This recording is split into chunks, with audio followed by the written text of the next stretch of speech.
아멘. 오늘 우리에게 주신 하나님의 말씀은 시편 32편 1절에서 11절 말씀입니다. 시편 32편 1절에서 11절 말씀인데요. 제가 가지고 있는 성경은 구약 성경 824페이지입니다. 시편 32편 1절에서 11절 말씀을 우리 함께 교독하도록 하겠습니다.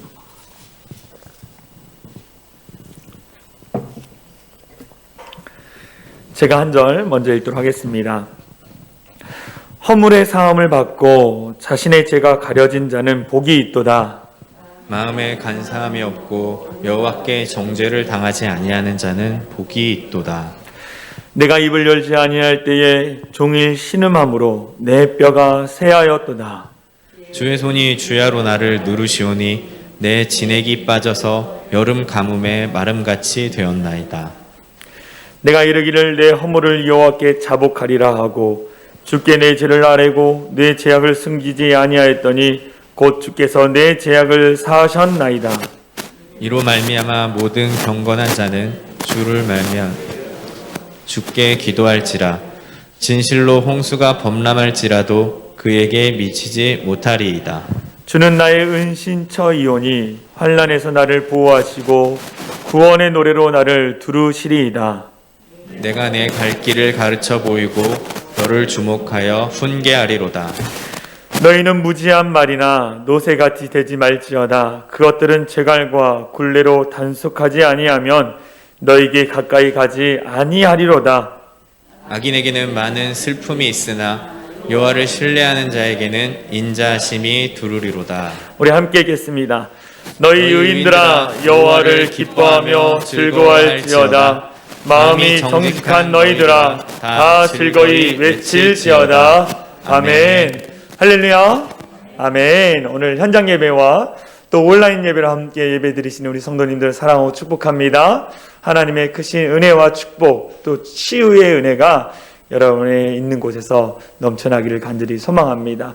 오늘 우리가 함께 나눌 말씀의 제목은 우리 진실하게 회개하자. 우리 진실하게 회개하자라는 말씀의 제목으로 함께 은혜를 나누려고 합니다. 우리는 지금 사순절 기간을 보내고 있습니다.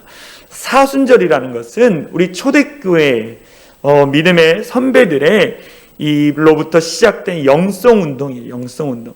예수님께서 광야에서 이 시험을 당하셨습니다. 그런데 그 전에 40일 동안 예수님께서 기도를 하셨어요.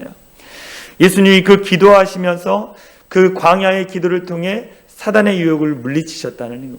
우리도 마찬가지 사순절 기간 가운데 말씀과 기도에 전념하면서 우리가 하나님께 다시 돌아가는 거예요.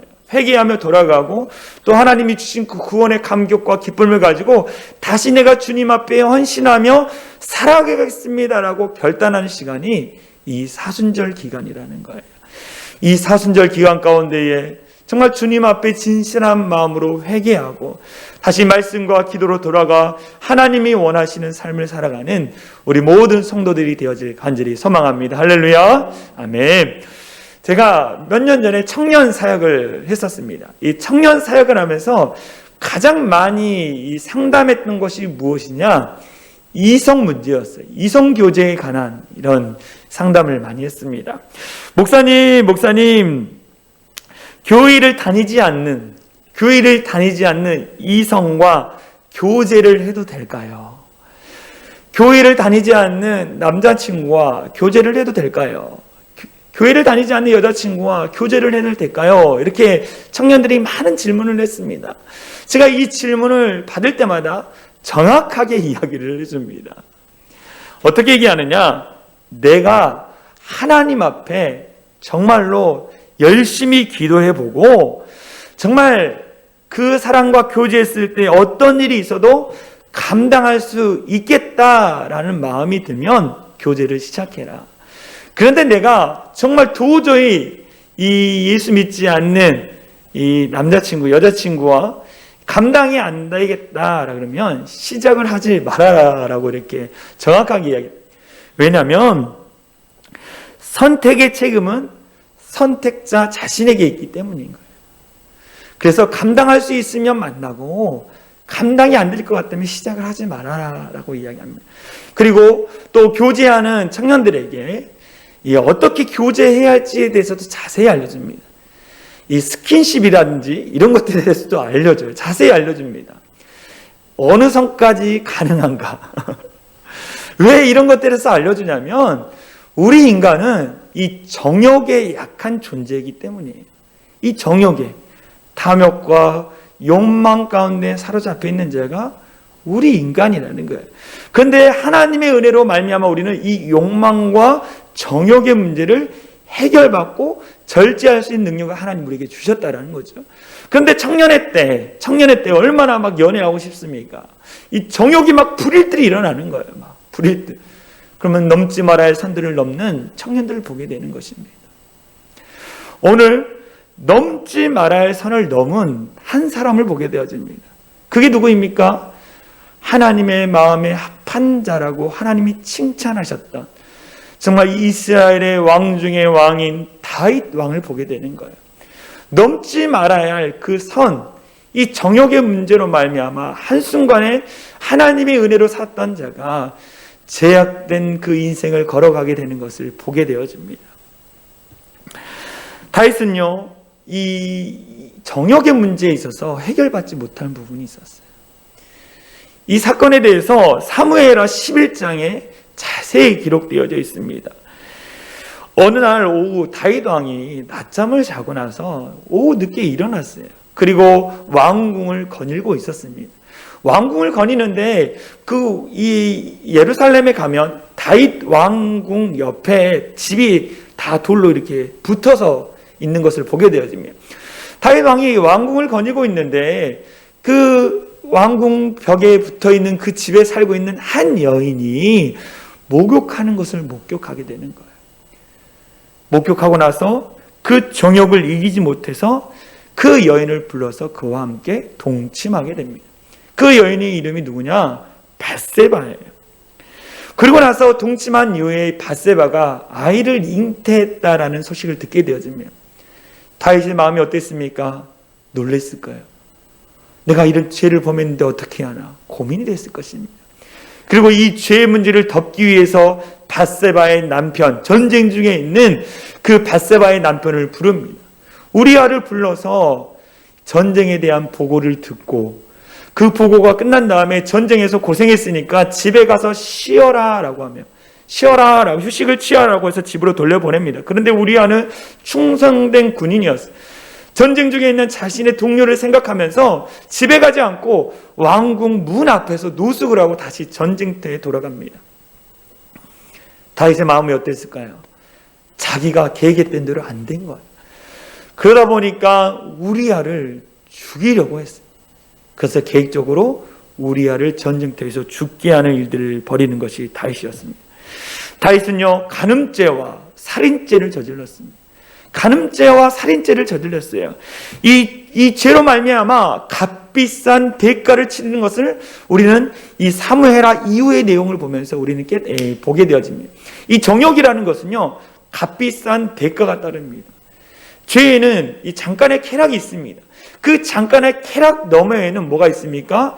대가가 있다라는 거죠. 술을 드셔본 분은 알겠지만 술을 먹을 때는 어떻습니까? 즐겁고 뭔가 해결되는, 해방되어지는 그런 느낌을 받습니다. 그러나 술을 많이 먹고 그 이후에 육체적으로 또 정신적으로 고통이 따르는 대가를 보게 되죠. 마약 하시는 분들은 어떻습니까? 마약은 그 쾌락으로 말미암아 인생이 무너지는 그 대가를 사단은 보여주지 않는 거예요. 이 정욕의 문제로 말미암아 가정이 파탄이 되는 것에 대해서는 사단이 보여주지 않아요. 대가에 대해서는 보지 않아요. 그냥 그 정욕으로 말미암아 임하는 그 쾌락만을 사단은 보여줍니다. 그런데 그 이후에 나타나는 대가에 대해서는 보여주지 않아요. 다윗도 마찬가지 이 정욕의 문제 가운데 하나님 앞에 기도하기보다는 그 쾌락을 그는 선택했다라는 거예요. 그 쾌락으로 말미암아 값비싼 대가를 치르게 됩니다. 하나님이 다윗의 죄를 책망하시는 것, 나단 선지자를 보내서 그 죄를 책망합니다. 그러면서 너에게 그 죄로 말미암아 어떤 값비싼 대가가 일어날지 미리 예언하시는 거예요. 말씀을 보겠습니다. 사무엘하 12장 10절에서 12절 말씀은 이렇게 나와 있어요. 하나님께서 이제 내가 나를 업신여기고 하나님을 업신여기고 햇사람 우리아의 아내를 빼앗아 내 아내로 삼았은즉 칼이 내 집에서 영원토록 떠나지 아니하리라. 여호와께서 또 이와 같이 이르시기를 보라, 내가 너와 내 집에 재앙을 일으키겠다. 너가 지금 그 죄로 말미암아 대가를 받았는데 너희 집에 재앙을 일으키고 내가 내 눈앞에서 내 아내를 빼앗아 내 이웃들에게 주리니 그 사람들이 내 아내들과 더불어 백주에 동침하리라. 너는 은밀하 행하였으나 나는 온 이스라엘 앞에서 백주의 일을 행하리라 라고 말하네요.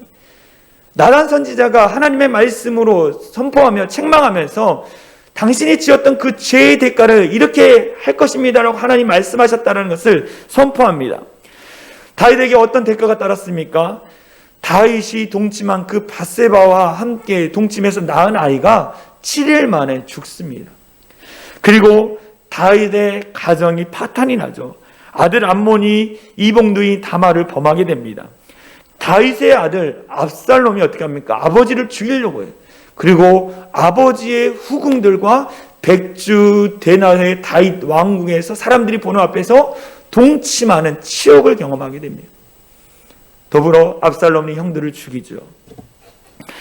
이 죄의 대가는 다윗이 한순간의 정욕의 이 유혹을 이기지 못함으로 말미암아 발생되어는 죄의 대가라는 거예요.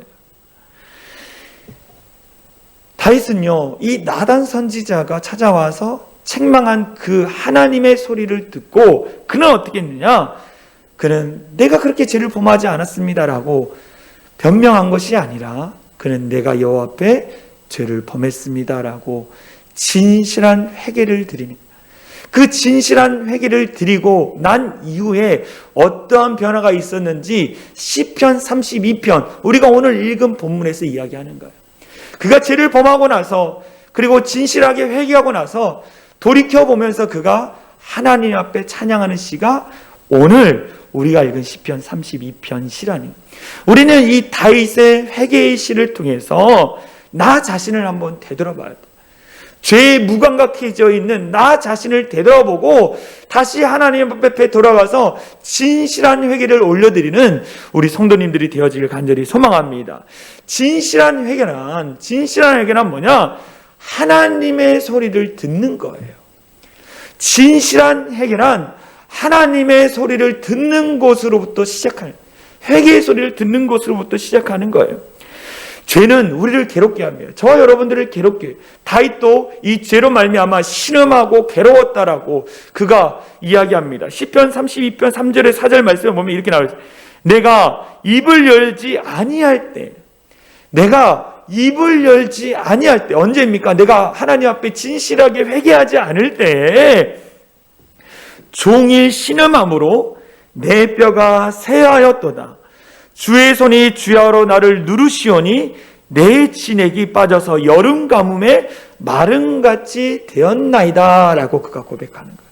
내가 하나님 앞에 하나님의 회개의 소리를 하나님 앞에 회개하지 않음으로 말미암아 그 죄와 그 죄의 죄책감으로 말미암아 내가 육체의 질병이 찾아왔다.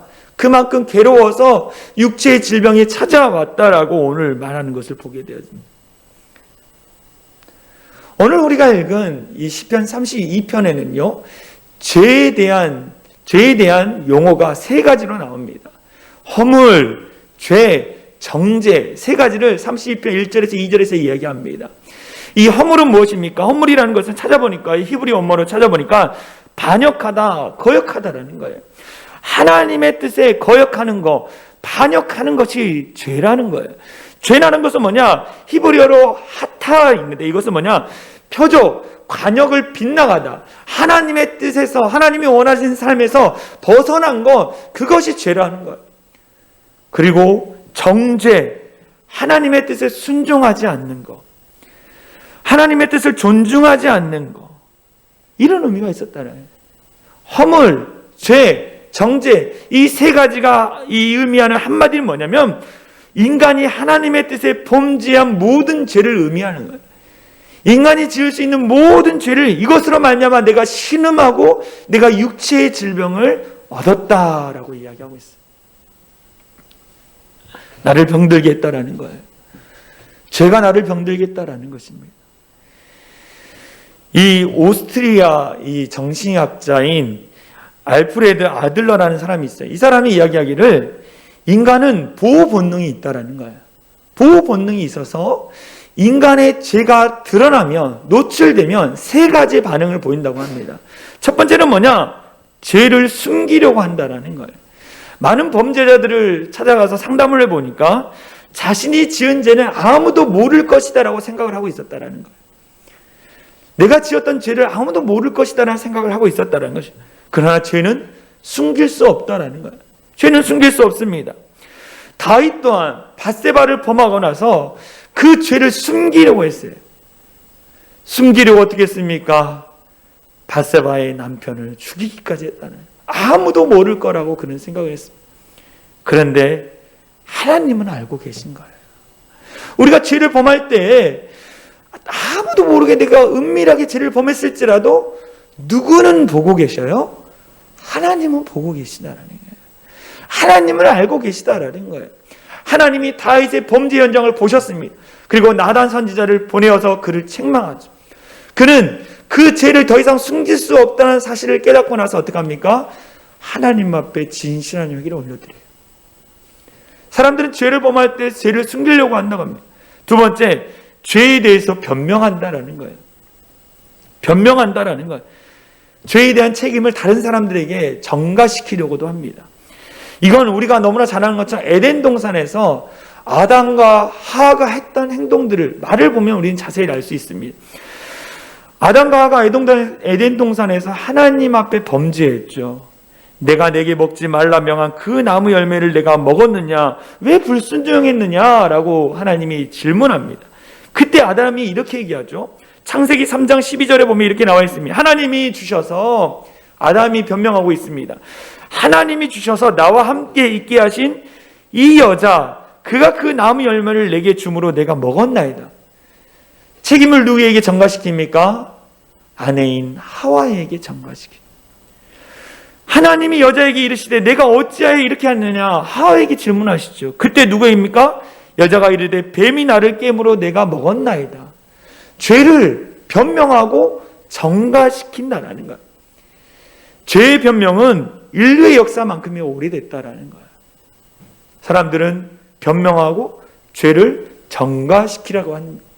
동일의 신학자 이 토마스 아켄피스라는 사람이 있습니다. 이 사람이 이렇게 얘기했어요.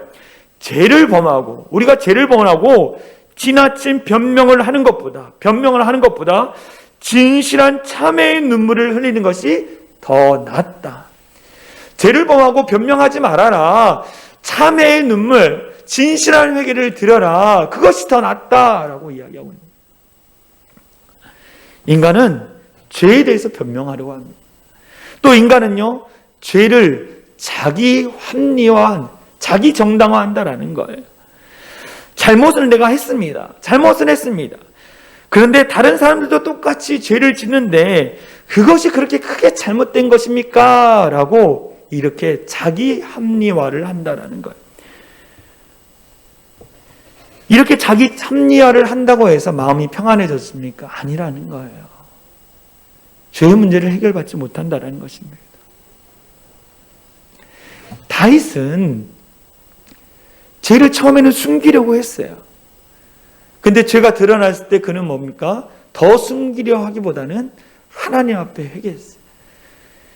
나단 선지자가 와서 책망했을 때 그는 죄에 대해서 변명하지 않았습니다. 그는 죄에 대해서 자기 합리화를 하지 않았어요. 그는 하나님 앞에 엎드려 내가 여호와 하나님께 범죄하였나이라고 그는 고백하고 있는 것을 보게 됩니다. 나단 선지자가 했던 그 말씀은 하나님의 소리라는 거예요. 회개의 촉구의 소리라는 거예요. 이 소리를 들어야 하는 것입니다. 할렐루야. 진실한 회개란 무엇이냐? 이 하나님의 소리를 듣는 것으로부터 시작되는 것입니다. 예수님을 부인했던 베드로가 닭이 3번 우는 울음소리를 들었어요. 그 울음소리를 듣고 무엇이 생각났습니까? 예수님이 하신 말씀이 생각났죠. 닭 울기 전에 내가 3번 나를 부인하리라. 예수님의 그 말씀이 생각난 거예요. 그가 어떻게 했습니까? 그 생각난 말씀을 듣고 그리고 나서 괴로워 나아가 통곡했다라는 거예요. 통곡했다는. 하나님은 늘 우리에게 하나님의 소리를 들려주셔요. 저와 여러분들에게 하나님의 소리를 들려주십니다. 그 하나님의 소리를 들어야 돼. 회개하고 다시 돌아오라는 하나님의 소리를 들어야 합니다. 할렐루야. 그래야만이 진실한 회개를 드릴 수 있는 거예요. 오늘도 우리에게 하나님의 소리가 들리고 있습니다. 죄에 무감각해진 저와 여러분들에게 회개의 소리를 하나님이 말씀하고 있는 거예요. 그 소리를 듣고 진실하게 회개하는 우리 모두가 되어질 간절히 소망합니다. 진실한 회개는 두 번째, 하나님께 죄를 진실하게 고백하는. 우리가 하나님의 회개의 소리를 들었습니다. 나단 선지자의 소리를 들었어요. 그럼 이제는 어떻게 합니까? 하나님 앞에 정직하게 나아가서 진실하게 자기의 죄를 고백해야 하는 거예요. 다윗이 이렇게 얘기합니다. 시편 32편 5절에 이렇게 얘기하죠. 내가 이르기를 내 허물을 여호와께 자복하리라. 자복한다는 것은 뭐냐? 그냥 양심의 가책을 느끼고 그냥 인정, 내가 죄를 지었다라고 인정만 하는 것이 아니라 무엇이나 자기의 죄에 대해서 진실하게 고백하는 것. 그것이 자복이라는 말의 의미라는 거예요. 자복하리라 하고 주께 내 죄를 아뢰고 내 죄악을 숨기지 아니하였더니 진실하게 고백했다는, 곧 주께서 내 죄악을 사하셨나이다. 사하셨나이다라고. 다윗은 하나님의 소리를 듣고 진실하게 나아가 자신의 모든 것을 변명하지 않고 고백했다는, 죄를 고백했다는, 왕의 체면도 내려놓고 고백했다라는 것입니다. 잠언 28장 13절에 보면 이런 말씀, 우리 같이 읽겠습니다. 시작. 자기의 죄를 숨기는 자는 형통하지 못하나 죄를 자복하고 버리는 자는 불쌍히 여김을 받으리라. 죄를 자복하고 하나님 앞에 나와 진실되게 고백하고 버리는 자는 하나님이 불쌍히 여기신다라는, 불쌍히 긍휼히 여기는 마음을 받게 될 거라는 거예요. 진실한 회개, 진실한 고백을 하나님께 올려드리라는 거예요. 진실한 회개가 무엇입니까? 죄를 깨닫고 애통하는 거예요. 어떤 사람은 죄를 지었음에도 불구하고 애통하지 않습니다. 내가 왜 이런 죄를 지었을까? 내가 이렇게 하나님 앞에 범죄했을까? 애통해하지 않는다라는 거예요. 죄에 무감각해져서 죄를 짓고 더 악독해져도 애통해하지 않는 사람들이 있다라는 거예요. 우리는 진실한 회개, 그것은 뭐냐? 네가 죄를 지음으로 말미암아 애통해야 하는 마음을 갖는 거예요. 두 번째 뭐냐? 죄에서 돌아서는 것입니다. 죄의 길을 끊고 다시 하나님 앞에 돌아가는 거예요. 죄라는 단어가 히브리어로 하타라 그랬죠. 관역에서, 표적에서 벗어났다. 벗어났으면 어떻게 합니까? 다시 돌이켜서 하나님 앞에 돌아가야 하는 거예요. 그것이 진실한 회개입니다. 그런데 가장 중요한 건 뭐냐? 진실한 회개는 하나님 앞에 고백하는 거예요. 양심의 가책을 느끼고 애통해야 하고 인정하는 거 끝나는 것이 아니라 하나님 앞에 나아가서 내가 하나님 이러한 범죄를 지었습니다. 이러한 죄를 지었습니다. 구체적으로 하나님 앞에 고백하는 거예요. 그것이 진실한 기도. 하나님 나의 죄를 용서해 주세요. 내가 하나님 앞에 범죄했습니다. 용서해 주세요. 이렇게 기도하기보다는 구체적으로 내가 어떠한 죄를 지었는지 구체적으로 정직하게 하나님 앞에 아뢰는 거, 고백하는 거, 그것이 진실한 회개라는 거예요. 우리가 너무나 잘 알고 있던 1907년에 무슨 일이 일어났습니까? 평양 대부흥이 일어났습니다. 이 평양 대부흥의 시초가 어디냐? 평양에 있는 장대현 교회라는 거예요. 이 장대현 교회에서 부흥회가 열렸습니다. 이 부흥회 중반에 어떤 건장한 남자가 일어나서 막 손을 딱 드는 거예요. 손을 들고 이렇게 얘기합니다. 나는 이 부흥회에서 이 강도들이 회개하고 돌아온다라는 이야기를 들었습니다. 쉽게 잡으려고 찾아온 저는 순검입니다. 강도를 잡으면 한계금 특진할 수 있어서 왔다가 제가 먼저 회개합니다 라고 순검이 일어나서 회개를 합니다. 그 회개를 소리를 듣고 그 당시 말씀을 전했던 길선주 목사님이 자신도 고백하는 거예요. 어떤 고백이냐? 저는 아간과 같은 사람입니다. 제 친구가 병으로 삶을 마감하며 부인과 아이들을 돌봐주라고 그 당시 100원을 맡겼는데 그 돈을 제가 써버렸습니다. 이제야 회개합니다. 하나님 용서해 주세요. 여러분, 제가 죽일 놈입니다 라고 많은 사람들 앞에서 길선주 목사님이 진실한 회개를 드린 거예요. 그 회개 소리를 들었던 많은 이 성도들이 통회하며 자복하며 눈물로 회개하기 시작한 거예요. 그곳에 있던 선교사들이 회개하기 시작했습니다. 이 회개 운동의 소리를 듣고 나서 많은 교회들이 회개하기 시작했습니다. 그래서 그것으로 시작해서 평양 대부흥 운동이 일어난 거예요. 진실한 회개, 하나님이 그 진실한 회개를 받으시고 용서해 주신다라는 거죠. 그런데 우리는 이 진실한 회개를 드리기 위해서는 누구의 도움이 필요하느냐? 성령 하나님의 도움이 필요한 거예요. 내가 알고 지은 죄이든 모르고 지은 죄이든 성령 하나님이 내게 생각나게 하셔서 이 죄를 고백하도록 도와달라고 우리가 고백해야 하는 거예요. 그래서 이런 찬양을 불러요. 찬송가 190장 성령이여 강림하소서. 우리 한번 1절 불러볼까요? 성령이여 강림하소서. 나를 감하시고 애통하며 회개할 마 증만하게 하소서. 예수여 비오니 나의 기도 들으사 애통하며 회개할 마 충만하게 할 예수여 비오니 예수여 비오니 나의 기도들 애통하며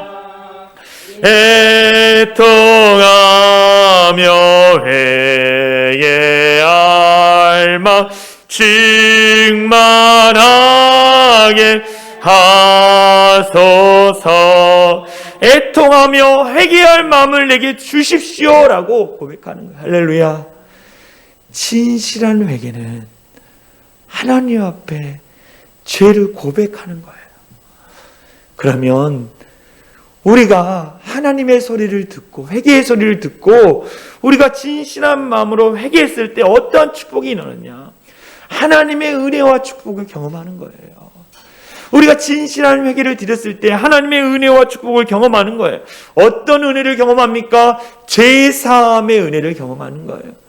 죄사함의 은혜를. 다윗이 죄를 범하고 나서 무슨 일이 있었습니까? 하나님과 단절돼 버렸어요. 제가 하나님과 우리 사이를 가로막았다. 그래서 하나님과 단절돼 버린 거예요. 그러니까 하나님과의 그 관계가 단절버리니까 기쁨이 없죠. 기쁨이 없으니까 찬양을 하지 못하는 거예요. 그런데 내가 진실하게 하나님 앞에 고백했더니 관계가 회복되고, 관계가 회복되니 기쁨이 있고, 기쁨이 넘치니까 찬양하는 거예요. 오늘 시편 32편 찬양 마지막 절이 그런 찬양인 거예요. 하나님이 나를 회복시켜 주시고 기쁨을 주셨다라고 이야기하고 있는 거예요. 그런데 우리가 진실하게 회개했을 때 죄를 용서해 준 죄사함의 은혜뿐만 아니라 그 죄를 다시 기억하지 않겠다라고 성경에서 말씀합니다. 여러분들이 과거에 하나님 앞에 지었던 죄를 회개했을 때 하나님은 너 과거에 이런 죄를 지었지 그렇게 말씀하지 않으신다. 기억조차 하지 않으신다는 그 말씀이 어디였느냐? 히브리서 8장 12절에 나와 있어요. 같이 읽어볼까요? 시작. 내가 그들의 불의를 긍휼히 여기고 그들의 죄를 다시 기억하지 아니하리라. 그들의 죄를 다시 기억하지 아니하리라. 우리가 죄를 하나님 앞에 회개했을 때 하나님 그 죄를 자체를 잊어버리신다라고 말씀하고 있는 거예요. 자체를 잃어버린다. 이 종교개혁자 마틴 루터가 이 죄사함의 은혜, 하나님께서 내 죄를 용서해 주셨다, 이 죄사함의 은혜에 대해서 많은 사람들 앞에 간증을 했습니다. 설교를 했어요. 그때 그 설교를 들었던 한 수도사가 이 루터에게 찾아와서 이렇게 얘기했습니다. 당신은 정말 죄사함을 받은 느낌이 있습니까? 당신은 정말 죄사함을 받았다라는 느낌이 있습니까? 루터가 이렇게 얘기하죠. 느낌이 없습니다. 느낌이 없습니다. 그러니까 수도사가 이렇게 얘기하는 거예요. 느낌이 없으면서 어떻게 죄사함 받았다라고 확신할 수 있습니까? 죄사함 받았다는 느낌이 없으면서 어떻게 죄사함 받았다는 확신을 그가 갖고 있습니까? 라고 질문했더니 마틴 루터가 이 성경책을 들으면서 내가 죄사함을 받았다라는 것은 하나님이 이미 이 성경 말씀 안에 기록해 놓으셨고 약속해 놓으셨다는 거예요. 우리가 진실한 회개를 드릴 때 죄를 용서해 주신다라는 그 약속의 말씀이 성경에 기록되어 있다는 거예요. 나는 기록된 하나님의 말씀을 믿습니다라고 얘기해요. 우리가 진실하게 회개할 때에 하나님은 우리의 죄를 사해 주십니다. 할렐루야. 사해 주시는 거예요. 그런데 죄를 사해 주시는 것뿐만 아니라 죄를 기억하지도 않으시고 더불어 우리의 삶을 다시 회복시켜 주시는 것을 보게 돼요. 역대하 7장 14절 말씀 제가 읽어드릴게요. 내 이름으로 일컫는 내 백성이, 하나님은 하나님의 백성들이 그들의 악한 길에서 떠나 스스로 낮추고 기도하여 진실한 회개를 드리면 내 얼굴을 찾으면 내가 하늘에서 듣고 그들의 죄를 사하고 죄사함, 그들의 죄를 사하고 죄사함의 은혜를 경험하고 마지막 그들의 땅을 고치리라. 그들의 땅을 고치리라. 회복의 축복을 더해 주신, 죄사함의 은혜뿐만 아니라 회복의 축복을 더해 주신다라고 분명히 우리 가운데 말씀해 주거든요. 미국의 유명한 목사님 토미 텐이라는 목사님이 있습니다. 이분이 정말 많은 책을 썼는데요. 이분과 함께 데이비 키프라는 분이 같이 동역해서 쓴 책, 종의 마음이라는 책이 있습니다. 이 예수님의 성김에 관련된 책인데요. 이 책에 이런 내용이 있는 거예요. 이 토미 텐이 목사님의 친구들 중에 청년 사역에 헌신을 한 사람이 있는 거예요. 그는 젊은이들에게 말씀을 선포하고 죄를 자각하고 위로하고 하나님의 말을 가르쳤습니다.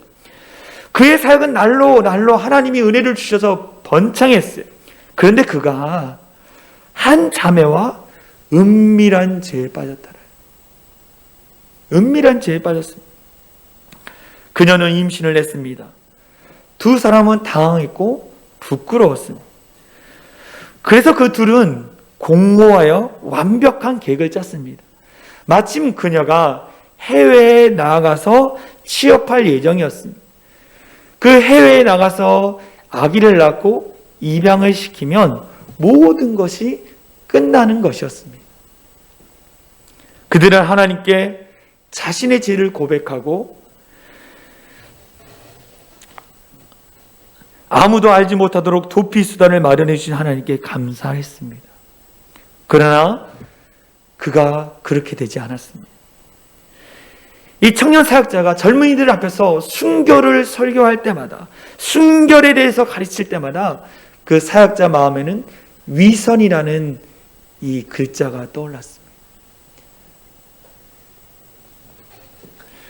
또 청년들에게 투명성에 대해서 가르칠 때마다 벽 뒤에 숨어서 말씀을 전하는 자신을 보게 되었어요. 그들은 자기들이 계획했던 것이 하나님의 뜻이 아닌 것을 깨달았습니다. 하나님 앞에 고백하는 것으로 끝나는 것이 아니라 그들은 그들의 공동체 가운데 고백하기로 했습니다. 이 청년과 이 자매는 청년 공동체에 그 사실을 고백하고 그리고 사역의 자리에서 은퇴를 했습니다. 자매는 아이를 낳고 두 사람은 결혼을 했습니다. 그러나 시간이 흐른 뒤 하나님은 그의 사역을 다시금 회복시켜 주셨습니다. 그는 지금 겸손하게 사역에 헌신하고 있습니다. 진실한 회개는 진정한 자유와 회복의 축복을 가져오는 법입니다. 라는 내용의 글이 있더라고요. 하나님 앞에 진실하게 회개하고 공동체 앞에 자신의 죄를 고백함으로 말미암아 하나님이 회복해 주셨다라는 것. 다윗도 마찬가지입니다. 그는 하나님 앞에 범죄했어요. 그렇지만 나단 선지자 앞에, 하나님 앞에 그들의 죄를 다 회개함으로 말미암아 그는 회복의 은혜를 경험했다라는 거예요. 그러면서 오늘 우리가 읽은 본문 마지막에 이렇게 얘기하죠. 시편 30편 10절에서 11절, 여호와를 신뢰하는 자에게는 하나님이 죄를 용서해 주시고 다시 우리를 회복시키신다는 그 신뢰의 마음을 갖고 있는 자에게는 인자하심이 두루리로다. 너희 의인들아 여호와를 기뻐하며 즐거워할지, 마음이 정직한 너희들아 다 즐거이 외칠지어다. 하나님이 나의 죄를 용서해 주셨다. 내가 잃어버렸던 기쁨, 찬양을 다시 회복했다라고 다시 노래하고 있습니다. 그러면서 후세대들이 이야기, 나와 동일한 죄를 범하지 말아라. 나와 동일한 죄를 범하지 말아라. 혹여나 너희가 범했을지라도 하나님의 소리를 듣고 즉각 회개하라. 그때 하나님이 죄를 용서해 주시고 너희를 회복시켜 준다라고 이야기해 주고 있습니다. 여러분, 진실한 회개입니다. 진실한 회개. 이 마귀가 천국에 올라가려다가 이 천사의 제지를 받았어요. 사단이 얘기합니다. 마귀가 이야기하는 거예요. 저 사람들은 나보다 더 많은 죄를 지었고 나는 딱 한 번 죄를 지었는데 왜 천국에 들어가지 못하게 하느냐라고 천사에게 얘기했어요. 천사가 마귀에게 이렇게 얘기했습니다. 저 죄를 많이 지은 사람들은 회개한 사람들이다. 그러나 너는 딱 한 번 죄를 범했지만 그 죄를 회개하지 않았기 때문에 너를 들여보내지 않는 것이다라고 천사가 이야기를 한 거예요. 무엇을 말씀하고 있습니까? 진실한 회개라는 거예요. 할렐루야. 진실한 회개를 통해서 우리가 제사함의 은혜를 경험하는 것이고 회복의 축복을 경험하는 거예요. 할렐루야. 근데 그 시작은 뭐냐? 하나님의 소리를 듣는 거예요. 여러분, 이 사순절 기간 하나님의 소리, 하나님의 회개의 소리를 듣고 하나님 앞에 진실하게 고백하고 그 고백을 통해서 제사함의 은혜와 회복의 축복을 경험하는 우리 모두가 되어질 간절히 소망합니다. 할렐루야. 우리 시간 같이 찬양했으면 좋겠어요. 정결한 마음 주시옵소서. 정결한 마음 주시옵소서. 하나님 나에게 정결한 마음을 주시옵소서. 그래서 그 구원의 기쁨과 정말 하나님을 찬양하는 그 찬양의 기쁨이 회복되게 하여 주시옵소서라고 우리 같이 고백했으면 좋겠습니다. 정결한 마음 주시옵소서. 열한 마음 주시옵소서. 오 주님, 정직한 영을 새롭게 하소. 우리 다시 한번 정결한 마음을 내게 주시옵소서. 주님, 정결한 마음 주시옵소서. 오 주님, 내가 정직한 영을 새롭게 하소서. 나를 주님 앞에서 멀리하지 마시고 나를 주님 앞에서 멀리하지 마시고 주의 성령을 거두지 마옵소서. 아멘.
변치 않는 맘 내 안에 주소 이 구원의 기쁨을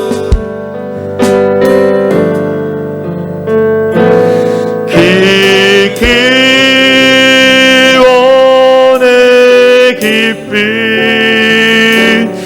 다시 회복시키시고 변치 않는 맘 내 안에 주소서.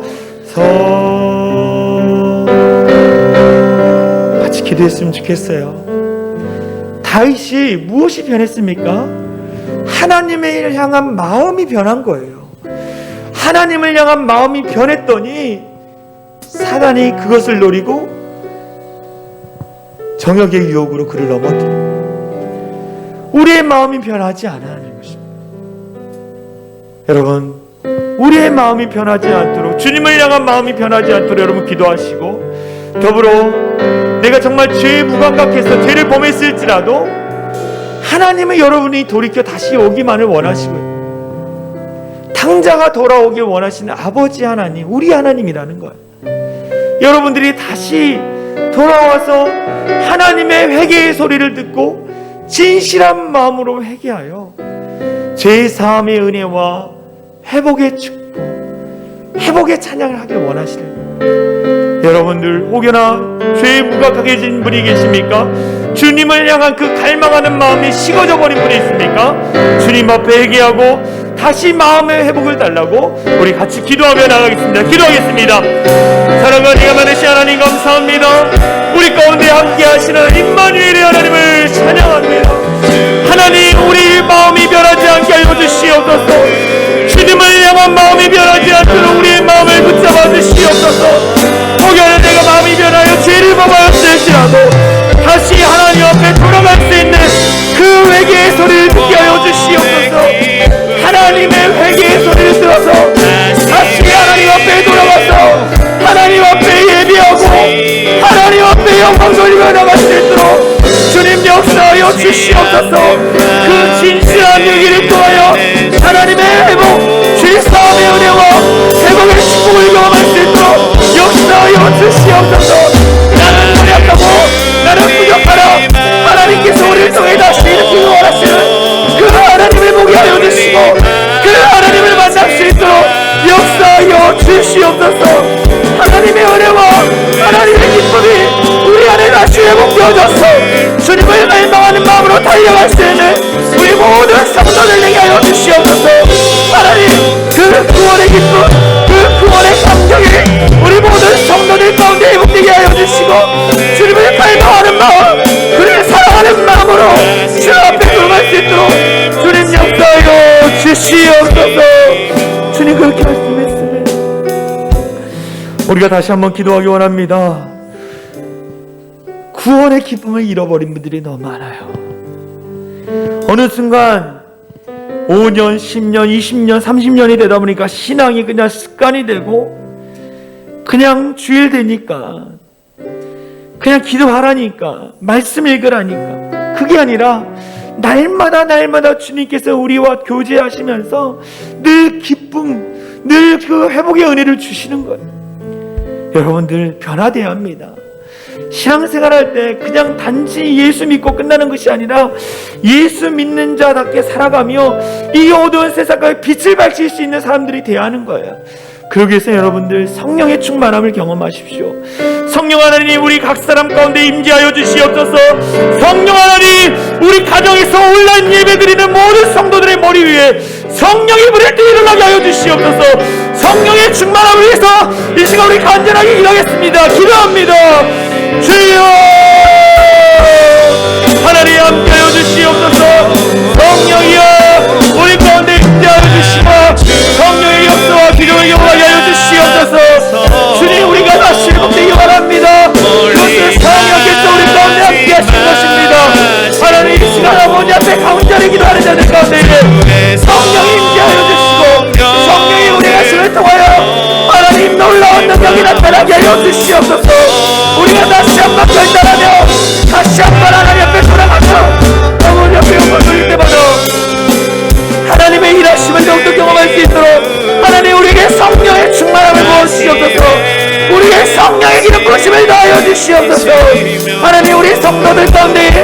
성령 충만함으로 말미암아 하나님의 임재 안에 살아가고 기쁨을 회복할 수 있도록 주님 역사하여 주시옵소서.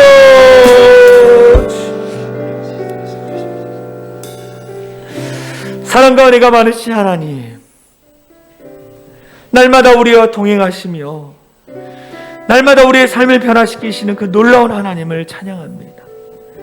하나님, 다시 하나님 앞에 돌아가기를 원하시는 그 하나님의 마음을 우리가 들었습니다.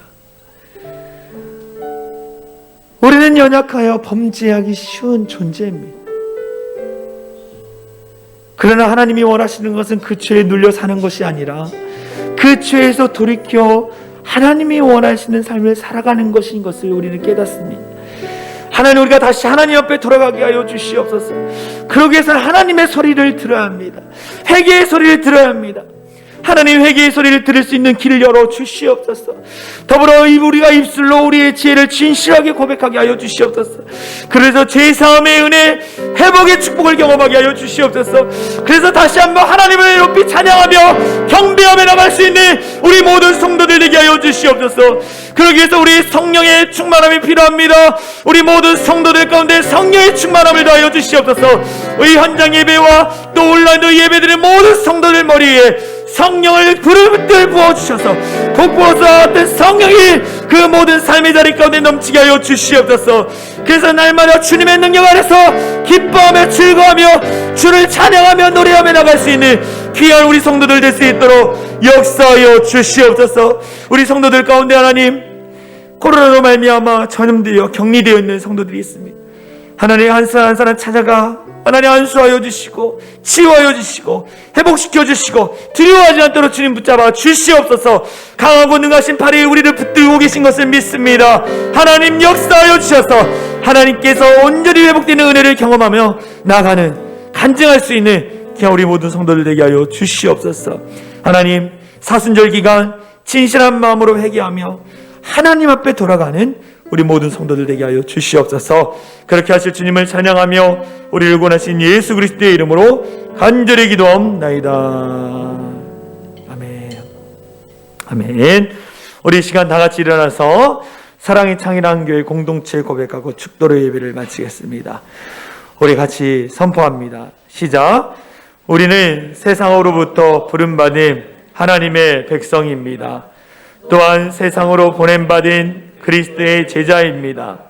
보냄받은 소명자로서 하나님을 기쁘게 찬양하는 성령 충만한 예배자가 되겠습니다.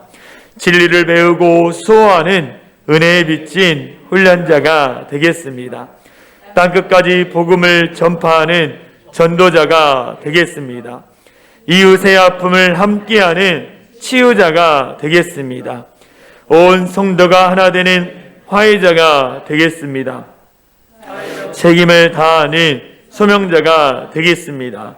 그리하여 주의 나라가 이 땅에 임하며 하나님을 영화롭게 하는 교회 공동체가 되겠습니다. 아멘. 이제는 우리 주 예수 그리스도의 은혜와 하나님 아버지의 극진하신 사랑과 성령 하나님의 감화 감동 역사 충만한 은혜가 회개의 소리를 듣고 진실하게 회개하여 죄 사함의 은혜와 회복의 기쁨을 경험하기로 결단하며 돌아가는 모든 성도들 머리 위에와 온라인에서 가정에서 예배드리는 모든 성도들 머리 위에와 그들의 가정, 그들의 삶의 터전 위에 이제로부터 영원토록 함께 하시기를 간절히 축원하옵나이다. 아멘.